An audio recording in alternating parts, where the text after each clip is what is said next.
Hi, hier ist Wer von Leinwandreporter.com und wir sind hier im Saalbau in Bottrop mal wieder, aber diesmal zum Weekend of Horrors. Möchtest du uns, Thomas, was dazu erzählen?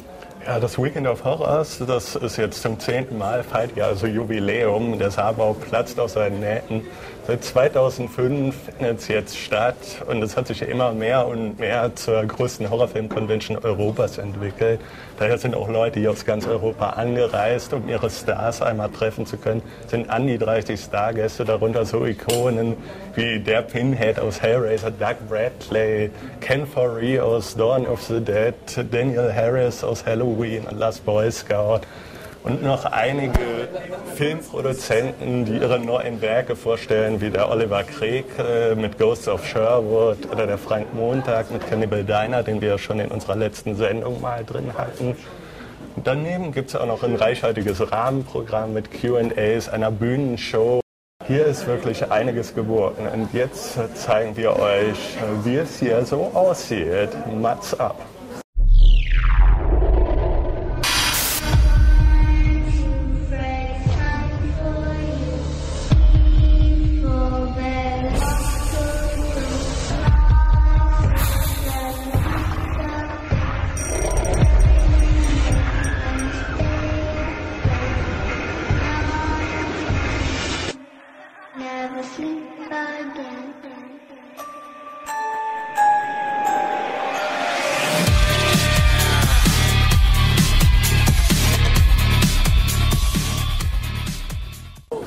Wir kommen gerade aus dem Beitrag zum Weekend of Horrors und jetzt erzählt uns der Thomas was ganz Tolles, was jetzt noch auf uns zukommt.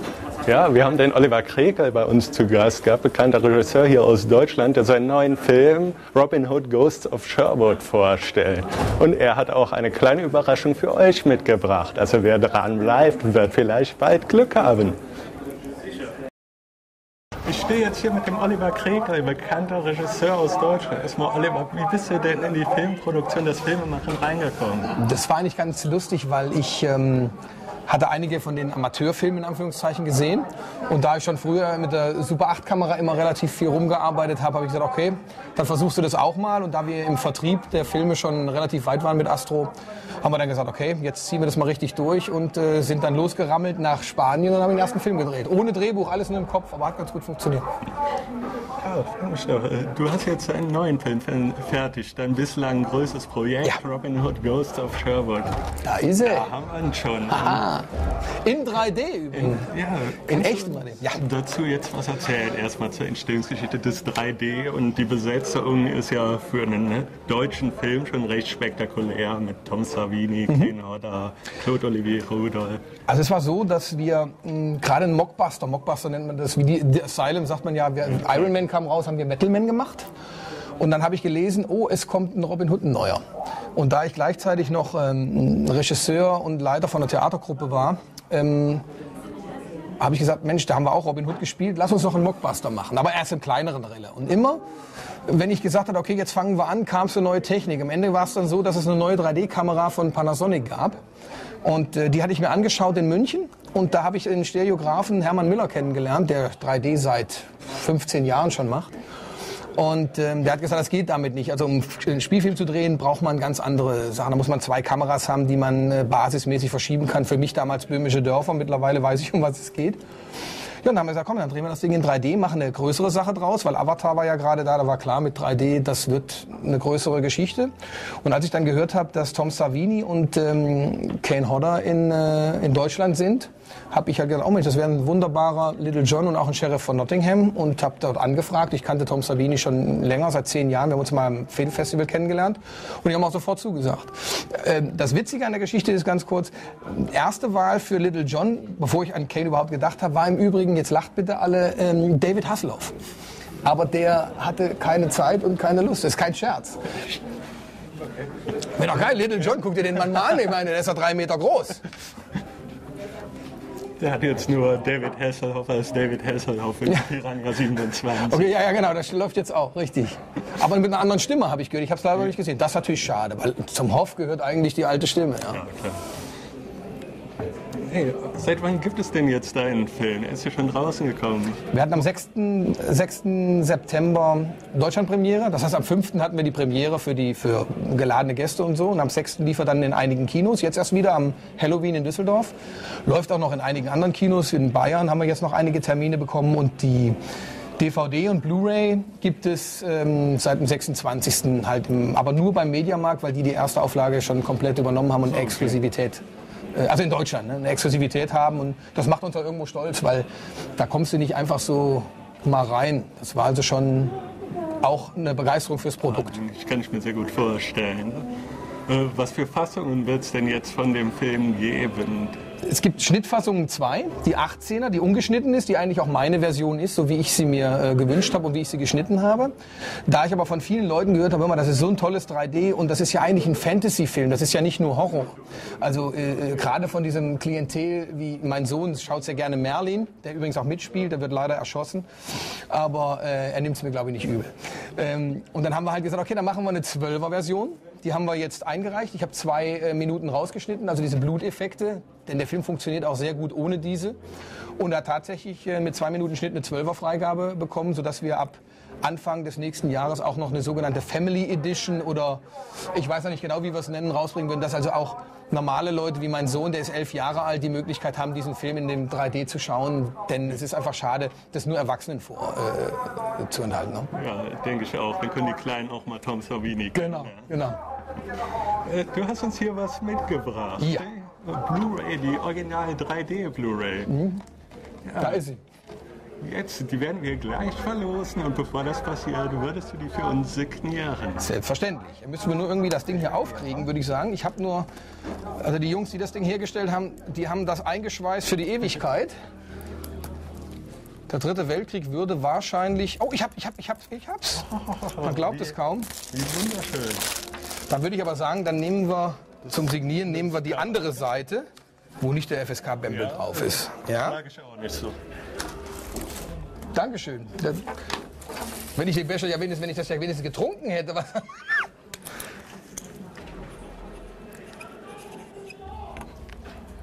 Super, Dankeschön.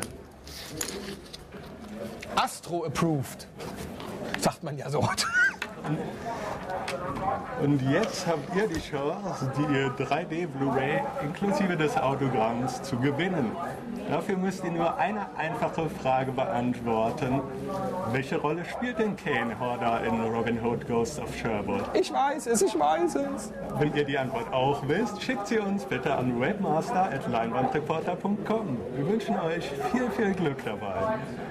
Und wir sind schon am Ende unseres Interviews angelangt. Ich danke dir herzlich, dass du dir die Zeit für uns genommen hast. Ich habe zu danken. Und dass du uns dieses wunderbare Geschenk zum Verlosen mitgebracht hast. Sehr, sehr gerne. Und euch weiterhin sehr viel Erfolg mit eurer Sendung. Finde ich toll. Dankeschön. Okay.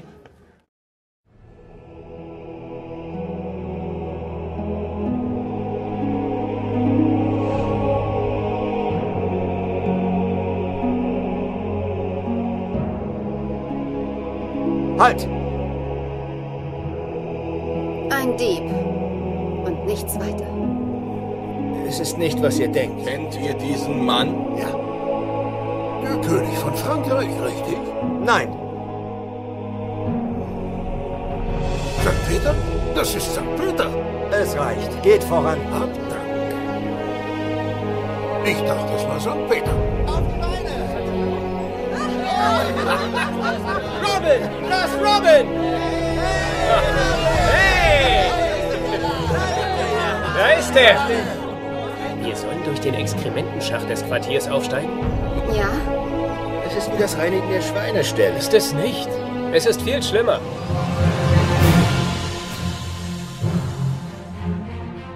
Verrätst du mir endlich, wer deine Kumpane waren? Wer war dein Helfer im Schloss? Was ist das? Hexenzeugs? Nein. Linseneintopf. Ich erzählte dir von der Höhle. Von der Frau. Sie heilte mich. Gut. Was ist daran schlecht? Ich habe meine Seele dem Teufel verkauft, um zu leben. Du tatest was? Jemanden den Trank zu verabreichen, der länger als einen Umlauf der Sonne tot war, führt zu Unheil. Was wieder erscheint, wird niemals menschlich sein.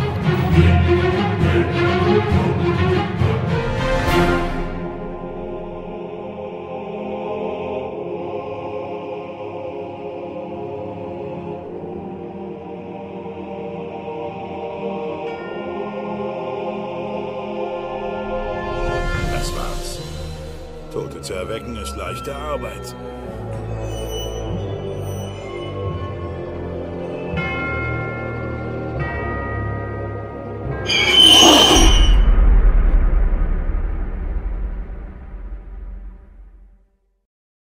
So, da sind wir wieder mit dieser tollen 3D-Blu-ray, die der Oliver uns mitgebracht hat und für euch signiert hat.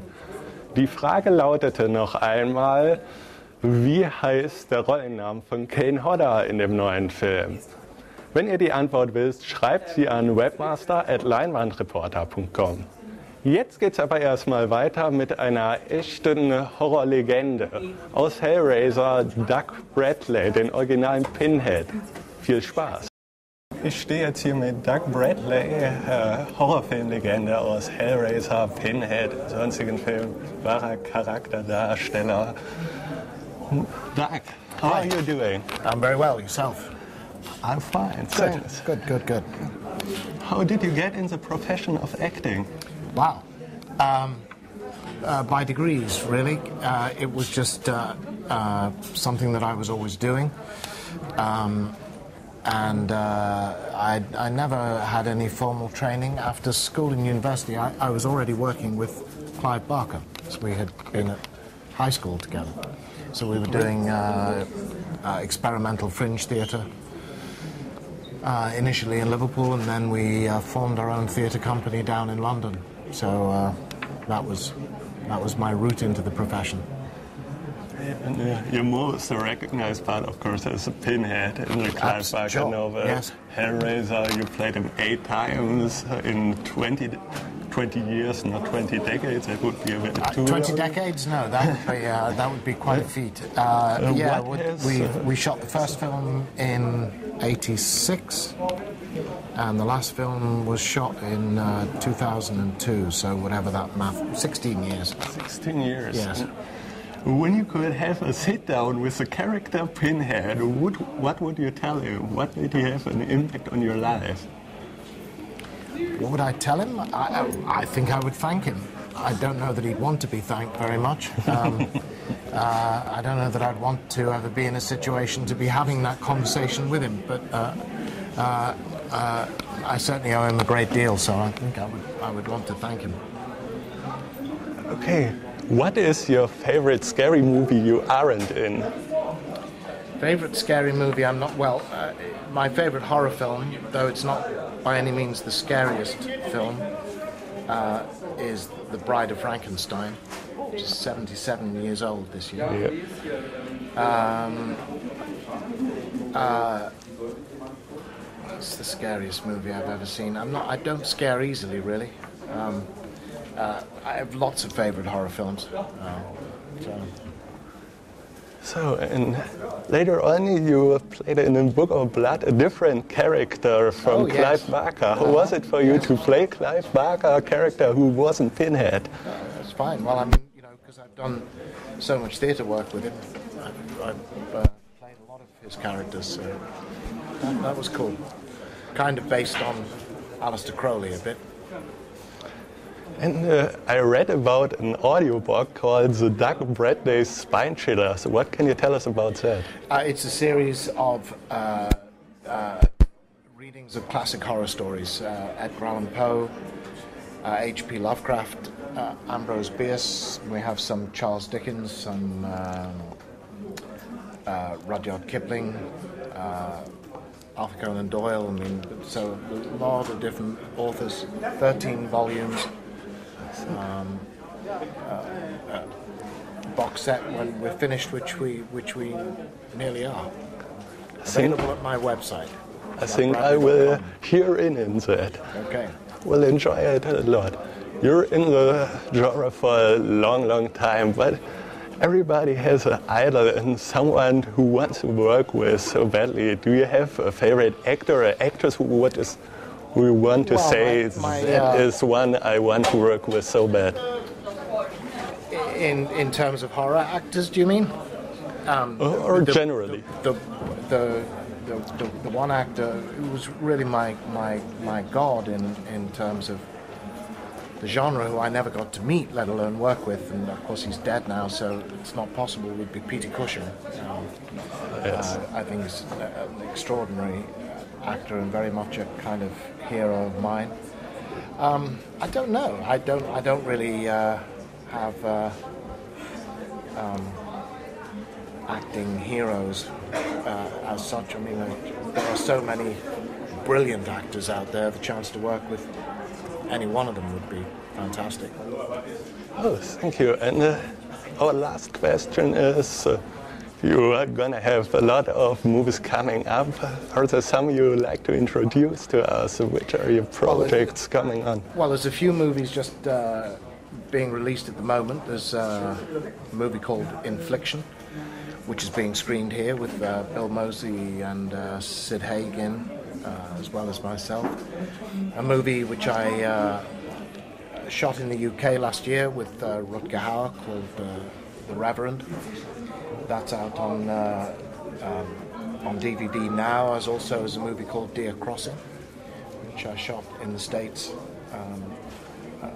last year. Ernie Hudson from Ghostbusters is in that as well, and then also just released on DVD in the States at least is Wrong Turn 5, which I had the lead role in that. So a bunch of movies coming out at the moment. I love that franchise. And projects waiting in the wings. So. Also war schon durchaus gut, durchaus spannend, sehr netter Mensch, der Doug Bradley, und hat wesentlich weniger Nägel im Kopf als bei Hellraiser. Überraschung, Überraschung. Ein toller Charakterdarsteller und ich hatte echt Spaß mit ihm. Genauso ist es jetzt mit unserem nächsten Gast, der bei Nightmare on Elm Street mitgespielt hat, dem originalen Nightmare on Elm Street und als erstes von Freddy Krueger ermordet wurde, Amanda Wyss. Viel Spaß. Ich stehe jetzt hier mit Amanda Wyss, Star aus zahlreichen Horrorfilmen wie Nightmare on Elm Street. Amanda, how are you doing? I'm okay, thank you for asking. And how did you get into the profession of acting? Let's see. I did my first play when I was 11, and I think I always knew, and so I started doing theater when I was 11, and I continued doing it up until now. And then while I was in high school, I did commercials. And after I graduated high school, I started doing episodic television and some movies. In 1982, you starred in Fast Times at Richmond High with today a huge cast: Sean Penn, Nicolas Cage, Forrest Whitaker. Yep. How was the work in that movie, and could you see coming up such big stars? Well, it was very fun, and we were all young, and it was fun. And the director, Amy Heckerling, is smart, and she was great to us. A fun script. You know what? I think on reflection I could see that, except that while you're filming, you're not actually thinking that. You know what I mean? You're not thinking, oh, this is what's going to happen next. Like, it wasn't, maybe some people were thinking that. I didn't. But in hindsight, obviously, yes, everybody went on to great success. And 2 years later, you played Tina. Yes. The first victim ever killed by Freddy Krueger. Do you ever imagine coming up something so big that you would talk about that part 28 years later? No, and hearing 28 years just, Sorry. I feel so old. No, you know, I had no idea. I didn't. I remember thinking it was really fun making the movie, and in truth, I'd never seen a horror film. I didn't really know anything about the genre, and so I learned about it by filming. And no, I really didn't think so. I didn't think it was going to live beyond that moment. And then, you know, obviously all these years later, it's so loved, and I'm very proud of it. And I just, you know, I wish I was smart enough to say I knew that was going to happen, but it's not the case. So. Oh, and now a very hypothetical question. When you could do a remake of a movie of your choice and take a lead in it, which movie would you choose? Oh my gosh. Oh man, it could be any actor or any movie I've done. Any movie. Oh gosh, I think I would like to do like a Carol Lombard movie from like the 1930s or something. I can't think of any of the names of them right now because I'm nervous, but I think I would like to remake like a really old classic American film, and then I would love to be in, let's see, well, I think Casablanca is my favorite film. There's not a part that I'm right for in that, but if there was, I would love to be in Casablanca. But there's no part in it for me. In 2006, like I talked with you about before, you had a guest role in my favorite TV show, Dexter. Was the work in Dexter and the work with Michael C. Hall? Well, first of all, the show Dexter's amazing, and I have to say that my part in it was so small, and so I feel bad even talking about it. However, he is amazing, and he's amazing in that show, and he was amazing in one of my favorite TV shows of all time, which is 6 Feet Under. He was brilliant in that, brilliant in it. So he's just a consummate professional. He's so talented and serious and fun, very dedicated. I love working with actors and directors that are dedicated, that know what they're doing, they understand their craft, they're willing to play, but they're focused on the task at hand, which is creating moments in time that get strung together to create a beautiful story for other people to watch. And to get to work with people that are committed like that it's really an honor in any form, whether it's television, theater, or film. And now it's my final question. Okay. What are new movies are coming up with you? What new projects? What's Amanda with? Oh my gosh, I wish I could say there was more. I'm supposed to start a film called Hellstorm. So I'm hoping that happens. It's a wonderful script. And then it's about to come out, the likeness and the story in a graphic novel called Harker and Helsing, and I play a vampire hunter. So I'm very excited about that. And then that's all. I wish there was more. I've been kind of a lollygagger. I haven't been working very much. So I know I need to get back on I need to focus. I've been taking a very long holiday. So I think it's time to put food back on the table.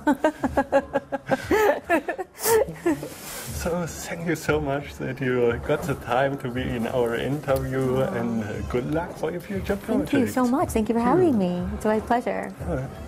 Hier sind wir wieder aus dem Interview mit Amanda Wyss, eine echt tolle Frau, die echt schon viel in ihrer Karriere erlebt hat. Und was haben wir hier noch, Svea? Auf euch wartet eine Blu-ray 3D, und zwar könnt ihr die gewinnen, indem ihr die tolle Frage beantwortet, wie heißt der Rollenname von Kane Hodder in Robin Hood Ghosts of Sherwood? Schreibt uns die Antwort an webmaster@leinwandreporter.com. Was kommt als nächstes? mein Interview mit James Winburn, wozu ich nicht viel sagen möchte, weil ich möchte, dass ihr es schaut. Ich stehe jetzt hier mit James Winburn und ich werde Ihnen nun ein paar Fragen stellen. And I start with, how did you become a stuntman?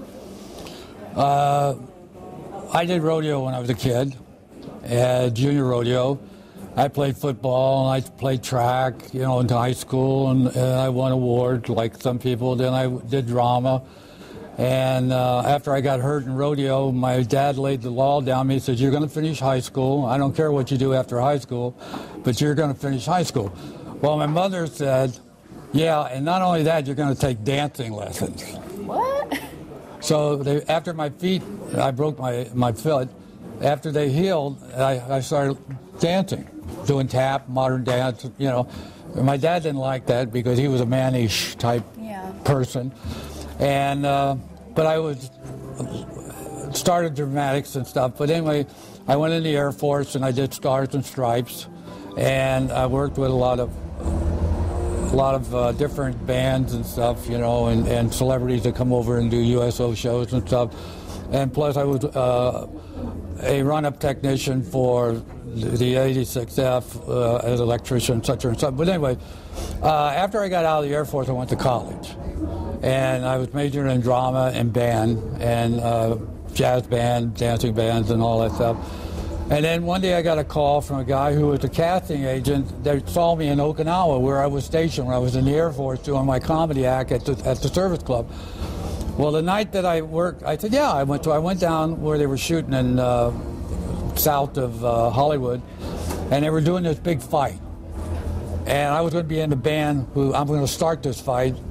And I wasn't a stunt guy. I wasn't trained, only of what I knew. So the stunt guys were the top stunt guys in the business at that time. And this was like 1963, 62, 63, somewhere around there. And so they told me what they wanted to do. So they wanted me to do the Anthony Newley routine that we did in Las Vegas, and where I screw up the whole band and get in the arguments, and then the stunt guys get in the arguments, and a big brawl happens in this comedy fight. After it was over with, the president of the Stuntmen Association at that time, which was Bobby Heron, came over and talked to me, and all the stunt guys said, "Ben, you're agile and all that. I said, have you thought about going into business?" I said, I did, but I didn't want to be employed all the time, because I like a job and make money, you know. So I started training with these guys at Paul Stater's gym in Santa Monica, and I was working at Burroughs Corporation in Guilford as an electronic technician on the different programs there. And then one day I decided I was tired of working. And so I just terminated out of those jobs, went down to the gym, and I said, hey, I'm available. And so I trained for about 2.5, 3 years. And now that I met a lot of guys, I got my Screen Actor Guild card and after card and all the stuff that goes with that. And it was hard to get a job. But then suddenly I started training all the time with all the tungsten, and one thing led to another. And success, hard work, and learning camera technical stuff and all that. And with all the stuff of rodeo and dancing, I ended up with Barry Bostwick for 22 years, doubling him, and Peter O'Toole, and Dick Shaw, and George Hamilton. David Hasselhoff in Knight Rider for 4 years. I was his personal fight man and doing all his stunts and physically. And so everything led to a success because of people. Yeah, that's great. You know? So you played in 1978 in a low-budget movie called Halloween, and it was by the young director John Carpenter. And what was it like to participate in that movie and to work with him? Well, Deborah Hill and John Carpenter were the producers of the show. And they plus wrote the script. And they worked a lot of long hours of developing a character, of how it would be successful. And at the same time, Deborah had a lot of low-budget shows behind her, because she worked with me and I worked with her on a lot of different low-budget shows. So we were very close friends. And then Dean Cunny, who was the camera DP, and Ray Stella, his operator, they're still together today, working. And anyway, so with Don Behrens and all these people, we've done so many shows together. So when they finished the script, Deborah Hill called me, because I was working on Police Story at Warner Brothers, because I was under contract, and basically they asked me if I'd come down and make sure no one got hurt on this low-budget show. I said, oh, another low-budget horror movie. Yeah, poop, you know. And so I went down there in Hollywood, and I met everybody. I met John Carpenter, and we struck up a great friendship. He told me what he wanted, and I told what I could do for him, and that's what we did. Yeah, so did you realize that it could have such a big potential, that movie? No. It was just another film and making a buck. And it was low budget, and I was doing it for a friend, Deborah Hill and Don Behrens. And Dean Cunny, the camera guy. We were very close at that time. We did a lot of shows. But the problem is he's trying to speed the camera up. And but the essence was that, no, I had no idea that it would be a franchise. You know, so. So you had luck with that. Well, I didn't have luck. I only had Screen Actor Guild under Screen Actor Guild rules for a low-budget film. It's like cutting your pay 2/3 and allows the producer to have advantage. Okay? So I was doing it more of a favor and not for what money I was going to make, because there was no money. And I was doing it for Deborah Hill and the people that I knew. And so I went in a number of nights and did whatever they wanted me to do and made sure no one got hurt on the film. And still working daytime at Paramount, at Warner Bros. Doing Police Story and dragging cars and doing all that stuff. And bottom line is that they did what they needed to do to get that $300,000 show edited and into the market. And it was successful. Yeah, I know. So what was the craziest thing you had ever done for a movie? Driving the Hollywood freeway. Oh. Because they drive worse than I do in front of a camera. No, I've done so much. I've been dragged by horses, I've been hit by cars, I've been transferred from diesel truck to diesel truck. I've done 80, 90-foot high falls and smoke, fire, brimstone, crashing out windows, landing in water and airbags, and it just goes on, you know. So God was good to me. The way I was trained by professional guys and the top equipment just allowed me to be what I need. As a Marine Corps, you are what you are. Be the best. So is there any stunt you were supposed to do, but you didn't do it because it was insane? In the business that makes you good is when you're not sure that the stunt you can handle, it's better to turn it down. Then your brothers in the stunt business who coordinated in second unit and the producers in the studio say, oh, why did he turn it down? Then suddenly another guy takes a show and he gets killed or gets hurt. They say, well, there's something about this guy who turned the show down. So they come and they respect you more because you didn't hurt somebody or you didn't get killed or whatever. So, yeah, I turned down quite a bit of show. There's better guys that just do that specialty. Let them do that. Why should I go out and break my neck? And because I'll work tomorrow, they'll leave and I'll be on the show forever. You know, so. Okay. Thank you for your time. I really enjoyed the interview. Well, thank you. Thanks. I enjoy your interview with you too.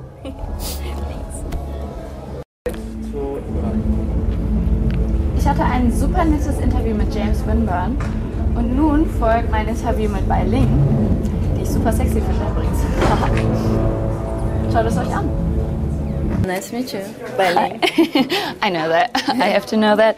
So how did you get an actress? How do I what?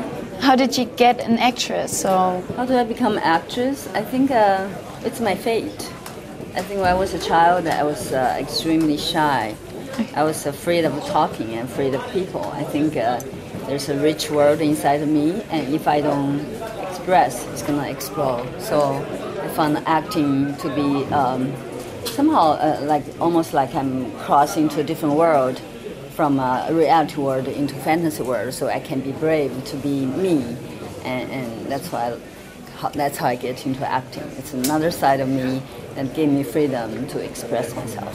Oh, that sounds great. In 1991, you moved to the US. Why was that? What was your main reason for it? I think I've done like 7 feature films in China. I always want to see the world, and I want to understand English movie. I want to go to Hollywood because I think that's the magic of film land, so I have to go. I just I'm curious about Hollywood because everything that I see, I know about Hollywood. It's a fantasy land. I think it's beautiful. That's why I came here. Okay. So in 1994, you had one of your biggest roles in the movie The Crow, and Brandon Lee died during that shooting. What was it like to go back to that set and to film the rest of that movie? Literally, when that accident happened, we almost finished the production, so we waited 2 months to go back. Actually, I think the first time I went back to see him was in the studio, and on the screens like this big, and suddenly he appeared on the screen, so we have to do voice stuff. I look at him, I was somehow feel like his presence in the room. I think he just changes to different format of a human being that we cannot see, invisible, but he's there, the spirit there.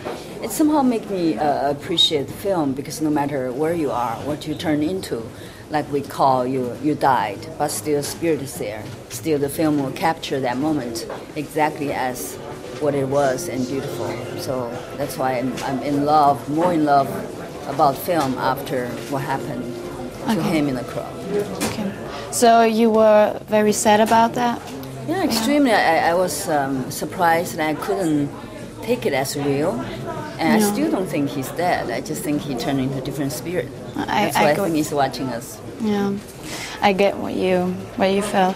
So 1 year later, you played a short part in Oliver Stone's Nixon with, for example, Anthony Hopkins. Is Oliver Stone a special director to you? Oliver Stone's very, very special. He's one of the, I think, the most intelligent directors out there.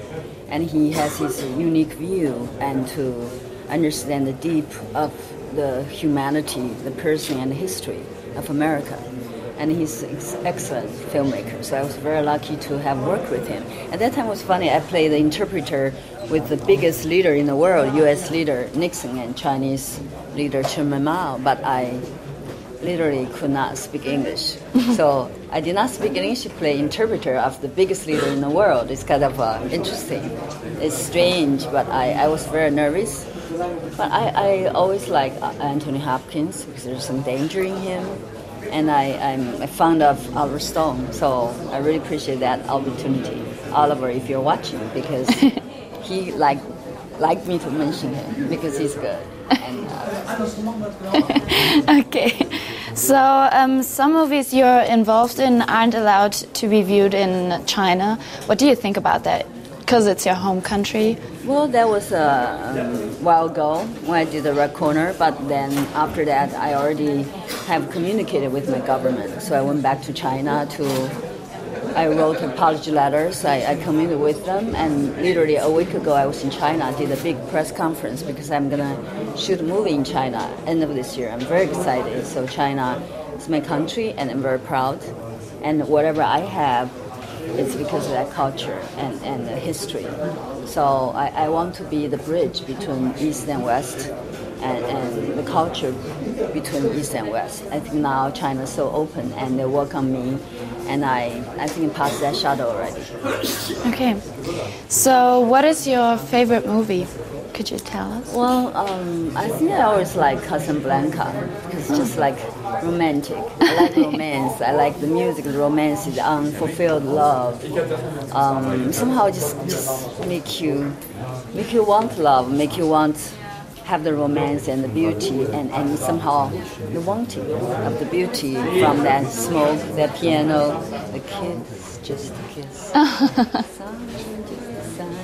I don't know, I think that's classic movie, and in the history, that's what Hollywood known for. Of those beautiful movies you remember forever. So, how much fun was it to shoot Crank 2 in 2009? Well, that was crazy because that role was actually kind of silly, it's funny, but I thought, how am I going to make it because it's not originally written for Asian. So I think I'm going to do it. And so I made her extremely kind of silly, stupid, but somehow there's a power and innocence in her because Jason saved her life. She just all the way and on to him. I like that passion and that innocence of passion and persistence in her character. I think is extremely funny. And the dynamic of the power of the energy, I think, excites people. A lot of people like me for that part. So I made her into something crazy, and I like to be like if they made Crank 3, I like her to be there, to be the element of fun and crazy in the movie. So I enjoy it so much. I was surprised that I created her. I think I have a little spirit in me. They're all different. They come out to play different characters in movies. Yeah. Are there any new projects coming up for you in the future? Yeah, I have many projects, probably 4 or 5 films in the post-production. I just did the Hawaii 5, then I have an Age of Habits coming out, then I have another 3 or 4 movies in the post-production. So if your fans can follow me at Real Bai Ling on Twitter, or go to officialbailing.com or Facebook, so I post all the time. I give fat-free, sugar-free cookies to my friends, so to cheer them up every day, some little freezes and fortune cookie. So follow me. I'll follow you. Yeah. So one last thing, I really liked the scene when you played in Wild Wild West with Will Smith. When I saw your butt, I was like, oh. East meets West, right? Poke around. I really liked it. Thank you. That's very like feminine kind of seductress from the East culture, and I like to play too because I'm part of it. Okay, thanks for the interview. I really appreciated it, and yeah, thanks for having you here. Dankeschön. Ich liebe dich. Auf Wiedersehen. Ich hatte ein super nettes Interview mit der Bai Ling und jetzt folgt von dir. Shauna Macdonald hatte ich jetzt im Interview, die britische Schauspielerin, die Hauptdarstellerin aus dem Film The Decent, der zu meinen absoluten Lieblingshorrorfilmen gehört, womit ich glaube ich auch nicht alleine stehe. Also schaut es euch unbedingt an. Hi, wir sind hier jetzt mit Shauna Macdonald, dem Star aus dem Horrorklassiker The Decent. Oh, Shauna, how are you doing? Good, thanks. How are you? I'm fine. Good. Get in the profession of acting. Oh my God. Well, I discovered when I was 17 I wasn't very good at anything else.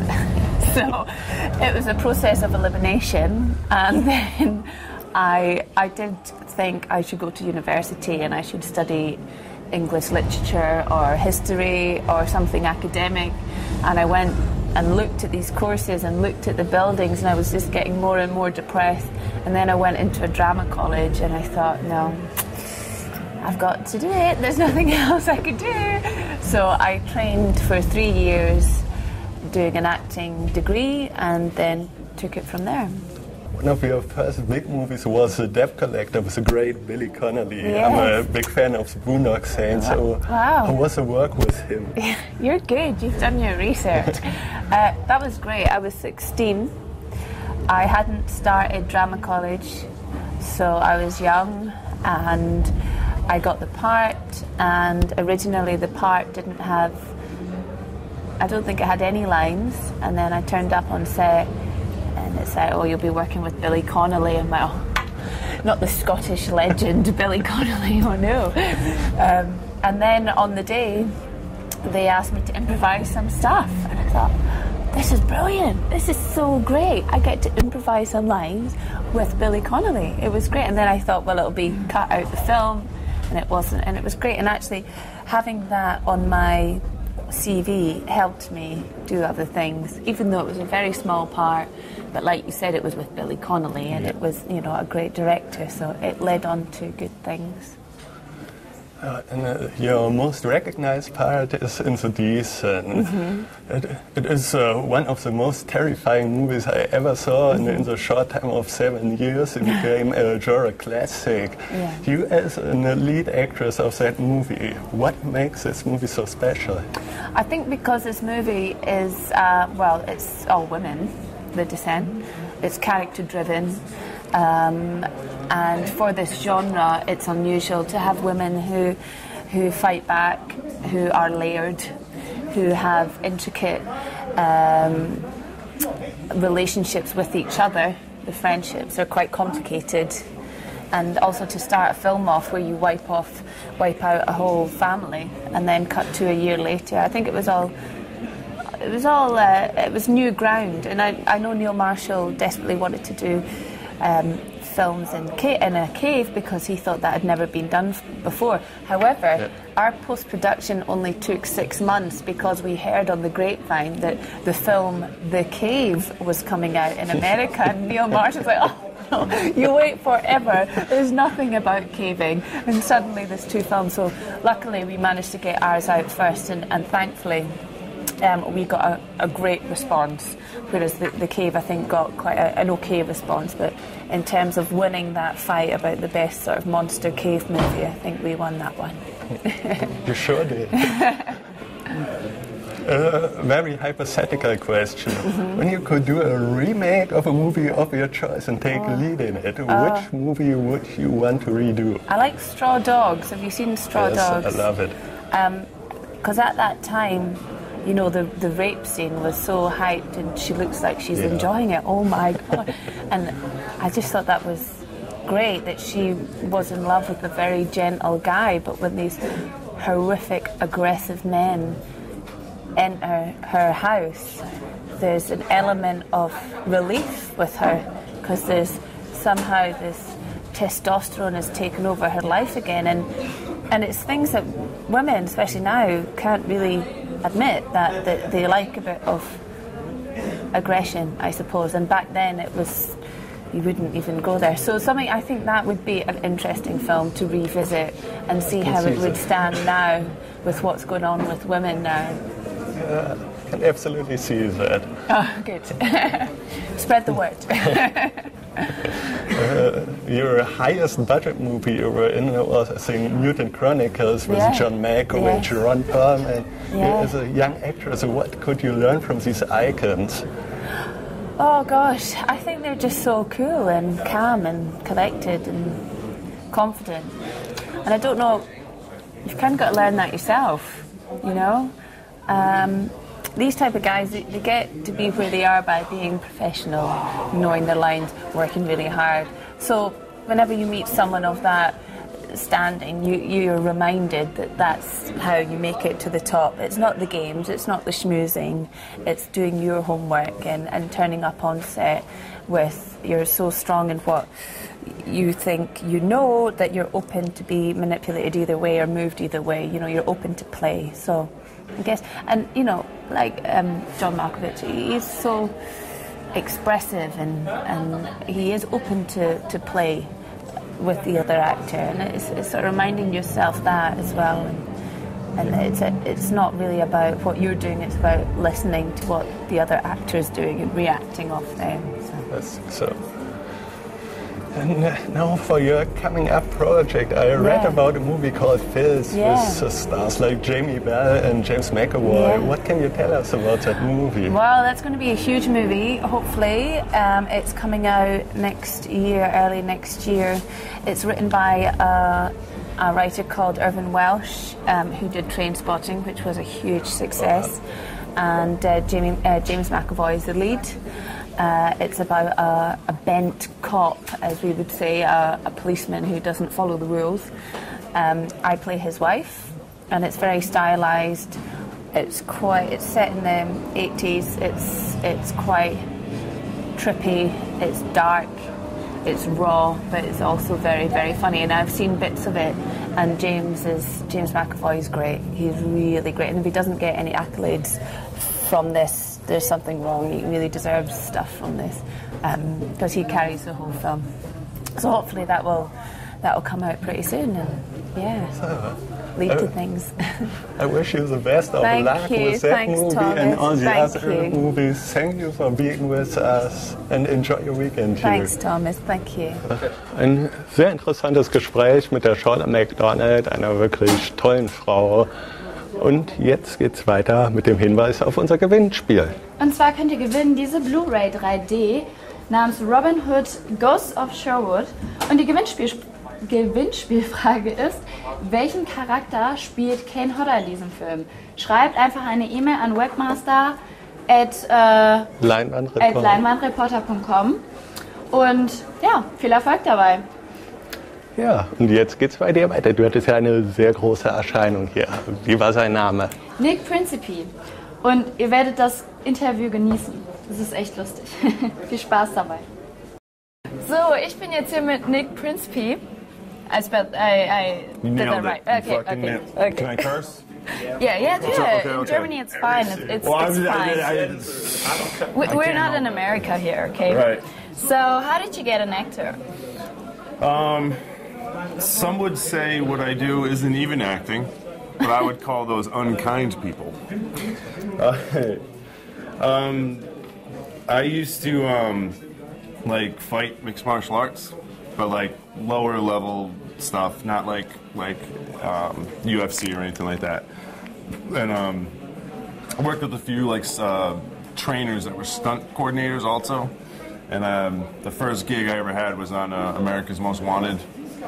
It's a TV show that America uses to like catch criminals and stuff, and they do reenactments and things like that. And that was like my first gig.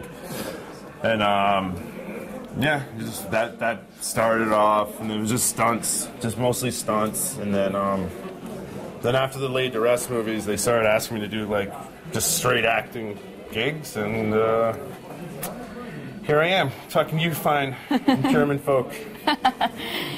Fine. So you're mostly known for Chrome Skull.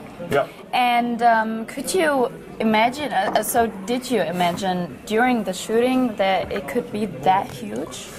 I would think if anyone would think like that when they're shooting, that they're a complete fucking asshole. To be like that big-headed, that like, oh, everything I do, like, you know what I mean? Like, that'd be kind of fucked up.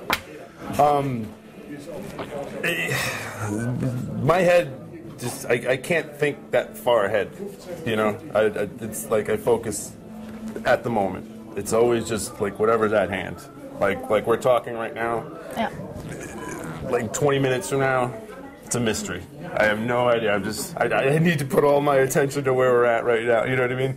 So yeah, no, definitely not. I mean, it's awesome, and I knew we were doing something that was like cool or whatever, and I knew like horror fans would dig it or whatever. But like to just think it was gonna be, you know, to go as far as it is, that's just, you know, I don't know, no. Okay. So what is your favorite horror flick that you didn't do, so that you didn't act in? Yeah. Like I just like to watch, and like I just right on, okay. That's a tough question, I think, to ask like a pretty serious horror fan, because there's just so many different sub-genres of horror, like, you know, slasher, zombie, supernatural, blah blah, whatever, you know. So I would say like slasher films are probably my favorite, but then I don't know. I've always been really big on the original The Thing, John Carpenter, and The Prowler. Just Before Dawn, I'm really big on. That's another slasher flick. That's a really, to just peg one movie is like my all-time like one thing. It's too much, and I don't know. I'm too much of a scatterbrain to just focus on just like one thing like that, I guess. So. Okay, Yeah. I get that. That's cool. So you played a part in Hatchet 2 with big genre stars like Danielle Harris, King Potter, and Tony Todd. And how did you like playing in that movie? It was brief, and I don't even know why they even put that I was like, it was like, I'm just friends with Adam, the director, Adam Green, and it's, those kind of movies are always like a family affair, and friends always work much cheaper. Adam. So, I mean, you know, he just, basically the scene that I was in is a montage of, like, hunters getting killed and stuff like that, and that's all Adam's friends. That was all of us. Like, actually, the guy who gets killed right after me is the guy who directed the third Hatchet movie. He was the camera operator on the first two Hatchet movies, BJ McDonald. So it stays all... I'm pumping your movie, BJ, in Germany, Hatchet 3, and I'm not in it. It stays all in the family. So, which movie would you like to be remaked and for you to be a part in it? I think no movie should be remade at all. I've read so many amazing scripts in Hollywood that will probably never get made, and it's a fucking travesty. But a remake is just a waste of time. Horror movies, action movies, whatever. It's been done, it's been said, and it's over. Just move on, make something else. Maybe a sequel, I guess, but I fucking hate remakes. I hate them. I won't go see them. I don't care. I don't know. I will say the new Evil Dead trailer is kind of fucking cool, though, with the razor and the tongue. I don't know. I haven't seen it. Really? It's pretty gnarly. I thought it was really cool. I don't know. I wanted to hate it, too. I so wanted to fucking hate it. But I saw it, and it was like, I got a thing for box cutters. I think box cutters, you know what a box cutter is? Yeah. It's like, with the thing, I think they're fucking gnarly. They're kind of scary, you know? And there's this broad just fucking cutting her tongue open, and it was like, you know, it affected me, so. Okay.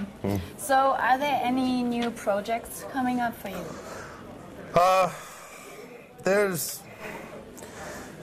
See, for the most part, I work as a stuntman and like stunt coordinator. I just, like right before I got here, I did a movie with Eric Roberts called Self-Storage. I acted in a little bit, and I stunt coordinated. But mostly I just kind of do stunts, like here and there. I did some stuff with the Sons of Anarchy recently. Supposed to do some stuff for Dexter. And then after that, you just wait for the phone to ring. Wish I had more to tell you, sorry. That sounds great so far. Yeah, it's okay. My mom's proud. Okay. Nick Principe ist echt witzig gewesen. Total, also wer nicht auf Schimpfwörter steht, dann ist er leider nichts für einen. Aber um jetzt zu einer ganz süßen Person zu kommen. Ja, die liebe Danielle Harris, die ich jetzt in den letzten Monaten durchaus öfter getroffen habe und auch jetzt wieder sehr gerne mit ihr gesprochen habe. Und ihr solltet es euch unbedingt angucken. Also, ich stehe jetzt hier mit der Horrorfilmlegende Danielle Harris. Danielle, how are you doing? Good, how are you? I'm fine, thank you. You started your career very early. How did it happen? Did you wake up one day as little Danielle and say, I want to be an actress? Or no. I don't think at 10 you even know what an actress means. You just want to be on TV, I think. And I grew up watching this movie, The Blue Lagoon, Return to the Blue Lagoon with Brooke Shields. And so I kind of wanted to be like her. So that was sort of what my motivation was into wanting to be an actress. Okay, what does the horror genre mean for you as a person? It's just something where I think everybody can get together as a group and something to sort of bond over and have fun. It's like roller coasters. You know, things feel good when you get scared and you get to laugh and hang out with people and it's a nice escape and it's a fun ride. And what is your favorite scary movie you aren't in? My favorite, and I'm not in. Actually, none of the ones that I'm in would be on the list, but my favorite movie would be, it's kind of a toss-up. You know, I love Poltergeist, the first one, and I love The Shining. So sort of that surreal, scary. I mean, they're very different movies, but they're both very good. So I like, and Gremlins still scares me. So that's the little kid in me that's still kind of freaked out by them. I love it. Me too. Now to a sad topic, Tony Scott. He passed away a few months back. I know. Hopefully we find out something in the next couple of weeks. Did you like working with him? Yes, very much. He's wonderful. What was with him as a director? He's one of my obviously I have two favorite directors that I've worked with. Well, Adam Green I also love. I just count him in there as well. But he's my friend, so it's kind of hard. But as director, just having a director-actress relationship, he was one of my favorite people. And Bill Bixby, who was the Incredible Hulk, is another one that I worked with that I love. That also has passed away. He's a great man. I was very, very shocked and surprised when I heard about Tony. I believed the rumor that he had incurable brain tumor because that would make more sense to me why he would do that. So I'm sure they'll find something will surface that gives me a little bit more peace with what happened. I think it's very sad when a person you know does something like that, and it was principally in the middle of his life. I know. Oh, maybe he felt like he'd lived it all. He was ready. Maybe we'll know someday. Yeah, maybe. Now to a TV show which never made its way to Germany, That's Life, where you got to work 2 years with the great Ellen Burstyn. Ellen Burstyn, yeah. How is it to work with such an icon for such a long time? Requiem for a Dream actually came out when we were filming. She went to the premiere, and then I went in and saw it in the theaters and was just like, I mean, obviously I'm a huge fan of hers to begin with, but seeing that performance of hers in that movie especially, and then working, because we were doing they call it a dramedy. It's like a drama comedy TV series. So I was working with her in that light for so long, and then going and seeing her do something like that was just absolutely blew me away. So she's wonderful. I learned a lot from her. Yeah. Now to the topic I'll always ask you about your director's debut among friends. It's now screening in the US. Yeah. How are the reactions? And here, actually, it's been great. We have a distribution, which is great. So hopefully summertime will be available on DVD.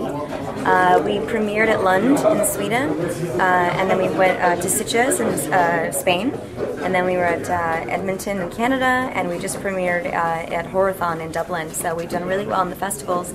And at Cannes, our movie, the first distributor to buy our movie was actually Germany. Really? So Germany got it first, yes. Yes, So good it will be taste. available very quickly. I don't know what it's going to be called or what the front of the DVD is going to look like. I'm hoping it looks like what I wanted, which is sort of an April Fool's Day kind of feel. But I'm very excited that it's done and great, and it's going to be out on DVD soon. I look forward to that for a long time, as you know. Yep. Because I love the trailer and this April Fool's Yeah, thing. I showed it to you. Yeah, it's really, it came out really, really good. I'm very pleased with it.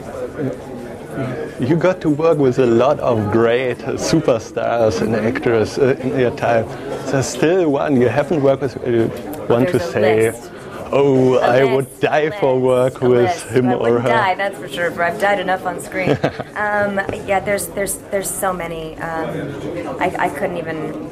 I mean, the list would be a mile long. As far as directors, Tarantino is a good friend of mine, and I've been wanting to work with him for a long time. So that would be, if I could pick a director, that might be a director that I'd like to work with right now first. But actors, depends on what kind of movie it is.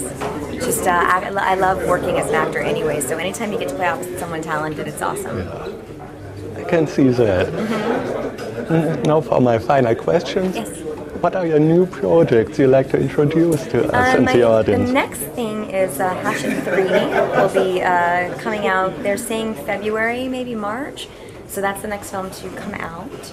And then release it on Friends. And then I did a movie called Dead.TV. So that's with Eric Roberts. And I just did that, so I just played the sheriff, which is very cool. No one's getting by me. And so that's all that I have on the slate. You know, The Victim is available on DVD with Michael Bihn's directed, and Jennifer's in as well as my movie. And there's a bunch of stuff that will be coming out next year, I think. I just don't know in what order. I have, Ghost of Goodnight Lane, and I have Shiver, and all kinds of other movies. So we'll see what comes out.